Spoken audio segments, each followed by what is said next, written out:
Happy birthday Rajesh గారు. Thanks అండి. నాకు లేదు సార్, కల్ట్ బ్లాక్ బస్టర్ అనగానే ఎస్కేన్ వస్తున్నాడు అనుకున్నారు వాళ్ళు. ఒక ప్రొడ్యూసర్కి బ్లాక్ బస్టర్ ఇచ్చేది ఓన్లీ డైరెక్టర్ డార్లింగ్. అదే సినిమా అందరికీ నీ స్పీచ్లకి డిమాండ్ ఎక్కువ ఉంది. అందుకే ఇక్కడ ప్రస్తుతం వాసు గారు చాలా కర్కోటకంగా ఈరోజు నా పుట్టినరోజు అన్నా పర్లేదు 2 గంటలు వచ్చిపో అని చెప్పారు. ఇది మా సినిమా, అంటే ఇంకా నాకు కావాల్సిన నాకు చాలా ఇష్టమైన ఆత్మీయులైన అందరి సినిమా ఇది. ఆగస్ట్ 15 రిలీజ్ అవబోతుంది.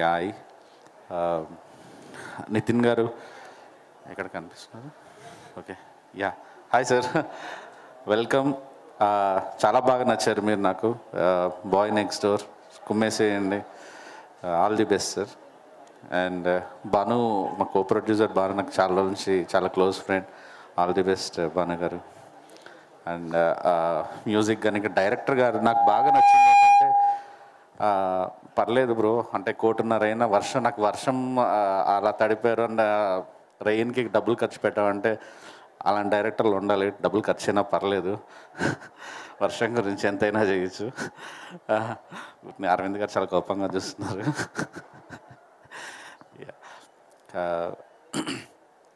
వాసు గారి గురించి చెప్పాలి యాక్చువల్లీ. అంటే అరవింద్ గారు కానీ, వాసు గారు కానీ, విద్యా గారు కానీ, ఒక టైంలో గీతా ఆర్ట్స్, J2 అంటే పెద్ద సినిమాలు అలా వచ్చేవి. ఈరోజు గీతా ఆర్ట్స్ కాంపౌండ్ కొత్త బ్లడ్కి వాళ్ళు ఎంకరేజ్ చేస్తున్నారు. మాలాంటి వాళ్ళందరికీ ఈరోజు గీతా ఆర్ట్స్ గేట్ లోపలికి ఎంట్రీ దొరికిందంటే అదొక అరవింద్ గారు తీసుకున్న ఒక గొప్ప డెసిషన్.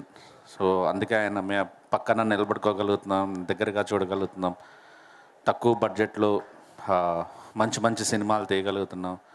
దానికి ఒక వాసు గారిని ఆయన ఎంకరేజ్ చేసి వాసు గారి ఇద్దరు మా అందరినీ ఎంకరేజ్ చేయడానికి మాలాంటి వాళ్ళకి చాలా హెల్ప్ అవుతుంది. ముందు అరవింద్ గారికి థ్యాంక్స్ చెప్పుకుంటున్నాను సార్, ఇంత పెద్ద బ్యానర్ని కొత్త డైరెక్టర్స్కి దగ్గరగా చేర్చినందుకు.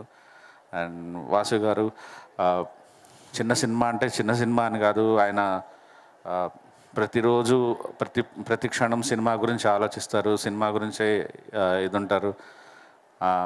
ఫస్ట్ ఈ జనరేషన్కి దగ్గరగా ఉంటారన్నమాట. అంటే నాకు మీకు ఎగ్జాంపుల్ చెప్పాలంటే, బేబీ సినిమా నేను మొత్తం అంతా రాసుకున్న తర్వాత ఒక ఒపీనియన్ కోసం, ఏంటి టూ హార్డ్గా ఏమైనా రాసానా ఒక ఒపీనియన్ కోసం అని చెప్పి వాసు గారికి కథ చెప్పాను. క్లైమాక్స్ అంతా అయిని వీడిని పోలీస్ స్టేషన్లో నుంచి ఇంటికి వెళ్తాడు కదా, కొన్ని పోలీస్ స్టేషన్లో చంపేద్దాం వీడిని ఎన్కౌంటర్లో అని అడిగారు. సజెషన్ యాక్చువల్లీ మా అమ్మాయిన నాకంటే కూడా చాలా వైల్డ్గా ఆలోచిస్తున్నారు అనుకున్నారు. కానీ ప్రతి క్షణం సినిమా గురించి ఆలోచిస్తారు, ప్రతి క్షణం డైరెక్టర్కి ఆ ఫ్రీడమ్ ఇస్తూనే వాళ్ళని కరెక్ట్ చేస్తూ ఉంటారు వాసు గారు. విద్యా గారు మీరే నడిపించాలి మమ్మల్ని అందరినీ తొందరలో. అందరికీ all the best, all the best. Sreeleela గారు హాయ్ అండి, నిఖిల్ గారు hi sir, thank you so much. Thank you Rajesh గారు, thank you so much. Yes, ఇప్పుడు ఎవరిని పిలవను, ఎస్కేఎన్ గారా, బన్నీవాస్ గారా?